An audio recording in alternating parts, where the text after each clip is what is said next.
You mean it's getting worse? You don't say. All right. So, massive war between the U.S., Israel, and Iran has exploded.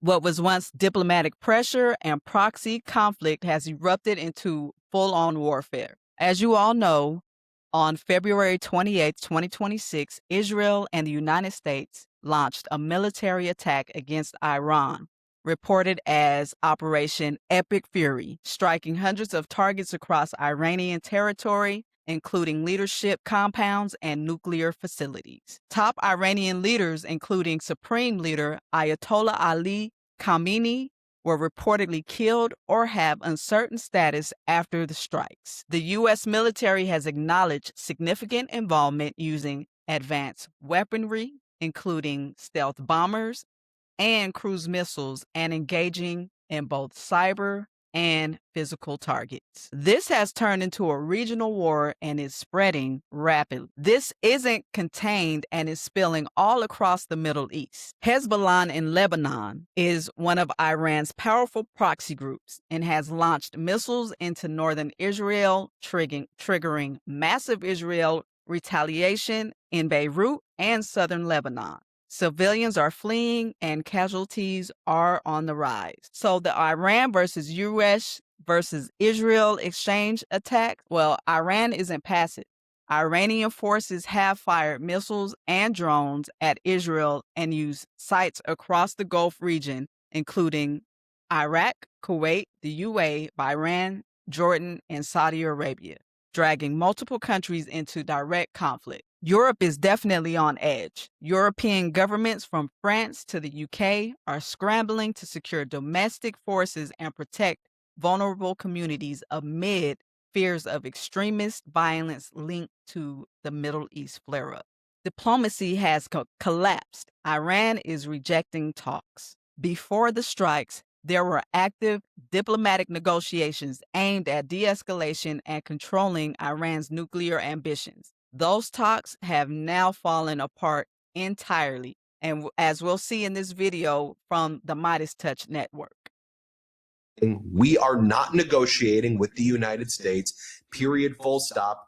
Sure, if Donald Trump says they want to talk, and I have agreed to talk, we don't want to, is what Larry Johnny's saying. He's saying Donald Trump is a delusional person who suffers from a direct quote from Larry Johnny. He posted it on social media. He goes, Trump plunged the region into chaos with his delusional fantasies and now fears more American troop casualties with his delusional actions. He turned his self-made America First slogan into Israel First and sacrificed American soldiers for Israel's power-hungry ambitions. And with new fabrications, it is once again imposing the cost of assassinating its own character on American soldiers and families. Today, the Iranian nation is defending itself.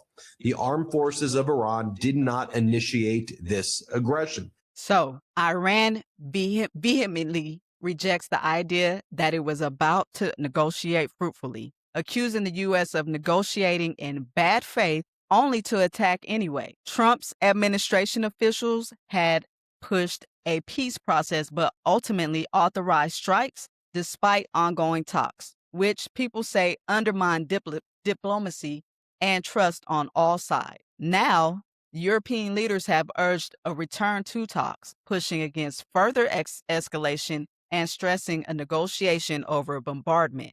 But Iran's position remains very rigid.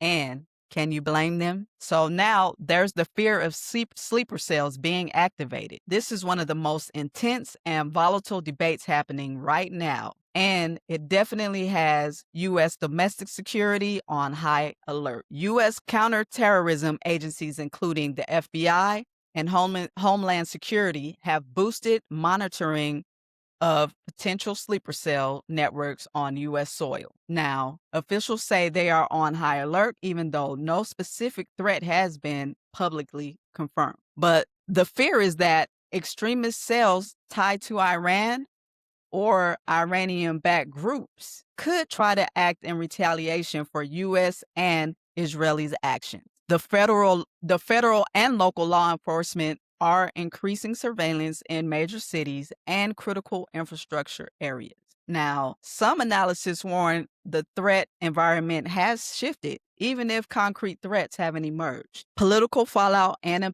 opinions are definitely exploding. This war is dividing leaders and society. In the US, Congress and the public are heavily against this war. Polls show only 25% of people are in support of this unlawful act. And on top of that, the Pentagon officials have admitted there were no evidence Iran was about to attack US before the strikes, as we'll see in this next video by the Geopolitical Economy Report. But first, I want to discuss a bombshell admission that was made by the U.S. Department of War, the Pentagon. CNN reported that in a briefing with congressional staffers on the 1st of March, the second day of this war that Trump started, the Pentagon admitted, I'm reading here from CNN, quote, Iran was not planning to strike U.S. forces or bases in the Middle East unless Israel attacked Iran first, undercutting the administration's argument on the 28th of February that Tehran was planning to potentially strike the U.S. preemptively and posed an imminent threat. So CNN is reporting that the Pentagon has admitted that this war is based on lies. When Donald Trump announced in a video he posted on social media early on the morning of the 28th of February that the U.S. had launched this war against Iran, he claimed that it was preemptive and the U.S. had to attack Iran because supposedly Tehran was threatening the U.S. The United States military began major combat operations in Iran. Our objective is to defend the American people by eliminating imminent threats from the Iranian regime. We now know this is a lie. This is yet another U.S. war of aggression based on lies. So, we have a war based on lies. Now, the European allies are weary, balancing criticism of Iran's reactions with strong condemnations of how the U.S. and Israel launched the attack, a relationship strain that could reshape all alliances. The United Nations is calling for immediate de-escalation, warning that ongoing violence threatens civilian lives and also threatens regional stability. Now, this could redraw global politics. This conflict isn't a regional skirmish anymore. It's a potential foundation for a new world order crisis. The global markets are jittery because shipping lanes like the Strait of Hormuz has reportedly been cut off, which means gas price increases are incoming. Military deployments across the Gulf mean any misstep could spark a much wider war. Back-channel diplomacy may still exist, but with pride, bloodshed, and shattered trust, it's now far more difficult. The bottom line of why this is so intense, we're witnessing a major military war between the U.S., Israel, and Iran, a regional expansion involving Lebanon, Gulf states, and potentially other actors. A collapse in high-level diplomacy with Iran rejecting negotiations. Heightened domestic security alerts in the U.S. and Europe over extremist threats. We have political blowback shaping internal and international debates. This isn't distant. It's unfolding,